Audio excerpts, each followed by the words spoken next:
Hey guys, welcome to the Gamepad.net Frozen Synapse review.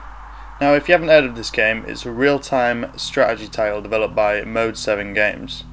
Now let's just set things straight. It's highly addictive and will take up a ton of your time. Now the gameplay works by taking turns, however the interesting twist is that all the turns are actually taken at the same time and then they're played out when both players have finalised their moves.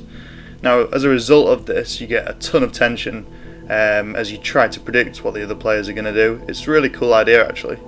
The smart part though is that when you're preparing your turn you can actually move the enemy units around as if you're controlling them, and then you can play this out almost as if you're watching a video, so then you can test the effect of those actions on your units. So say you've got an enemy guy who's around the corner, you're not sure if he's going to head straight onto you or if he's going to turn around and run away.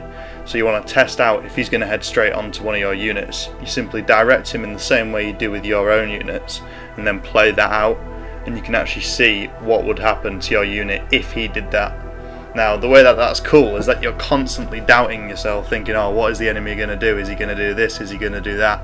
And it really makes you think about every move that you do. It's awesome. Now the units are randomly provided at the start of every match, in multiplayer at least. These can range from 3 to 5 sets of units. You get machine gunners, which are long range to medium range, good to hold behind cover and look over a wide area. You also get shotgun guys, which are good at rushing in at close range and killing enemies pretty quickly. You get a rocket launcher guy, which can shoot across the map, but the smart part is that the levels are destructible, which means you can predict enemy movements, kill them through walls, etc. You also get a grenade launcher guy, which can shoot over low cover, and a sniper. Now the multiplayer levels are all completely randomly generated, and they're all highly strategic with cover and destructible environments, as I said earlier. So you're constantly having to change your tactics based on the level. It's pretty good. Now the units can do a variety of moves such as ducking, aiming, or aiming and moving, waiting for a set time that you set, or targeting specific enemies and even ignoring them, along with tons of other things. For example, getting your guy to follow and hug a wall, but also making sure that he checks his back, so you can actually get him to, as he moves along that wall, you can get him to look back and then look forward and look back again at certain points. Another example of this would be to run up to a bit of cover, but say you don't want the enemy to know where you are, so if you stay ducked then you can go under the low cover and the enemy won't be able to see you, and then if you get him to stand up and aim across the playing field, for example, that would keep an area covered. There's just tons and tons of strategies you can come up with. Honestly, it is pretty much endless. It's just one of those things where you will constantly be learning as you play and come up with new ideas in ways to move your units. So there's various game modes as well online. You get like area defense type modes and hostage rescue, but to be honest the majority that I've played is the execution, which is simply kill all the enemies within 8 rounds, or whoever's got the most amount of units standing at the end wins. Now the game actually also features full stat tracking, and all of the matches are recorded, so you can actually go and look at the leaderboards and see the guys that are at the top of the leaderboards, click on that, look at their list of matches, and then play them back and see the ways that they're using the units. It's a really cool idea. Or if you just wanted to look back at your past matches and see what went wrong, you can do that as well. It's cool, really cool. Irc Chat is also integrated into the game, so at any point, whether you're on the menus within a game, you can just pop up the little chat button, it'll put you in an Irc chat and you can chat to other players which are also in the game, get tips and whatnot from them. There's also Steam achievements if you get the game on Steam. The visuals are pretty simple, kind of got a Tron style look to them, but they work well.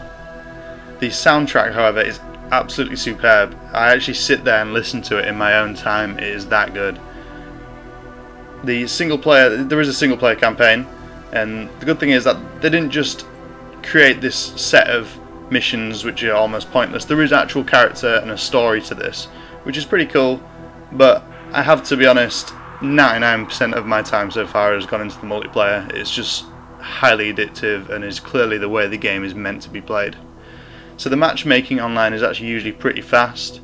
You simply set your status so that you're looking for a game and it'll fire off a notification to everyone else that's online saying that you want to play a game, and you can then accept that game and it'll just pop you in it. the end of the day, Frozen Synapse is actually one of my favourite games this year so far. I mean, the day that I got it, we got a key sent from Mode 7 Games, and I spent 4 hours straight as soon as we got it. It's just highly addictive. But it's so easy to play thanks to its turn-based nature. You can just have it in a window, and you can sit switching between the windows, like dedicating a few minutes at a time to do the turns in the game. And because it is turn-based, you don't have to play for a set amount of time. You can just take it at your own pace.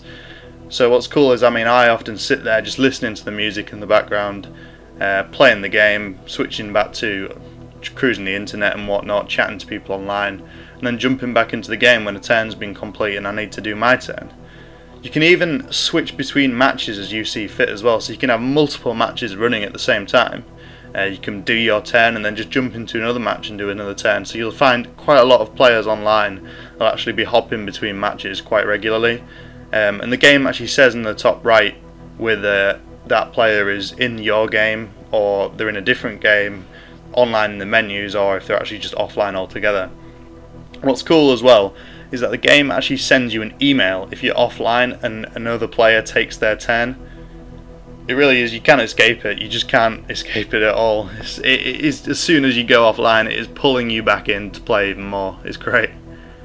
I've actually blown hours just listening to the music or with a podcast of my own whilst playing the game and cruising the internet at the same time. It is just addictive as hell. Admittedly, £19 can feel a little bit steep. It is well above of the impulse buy range that these indie games usually appeal to, but you do get a free copy for a friend.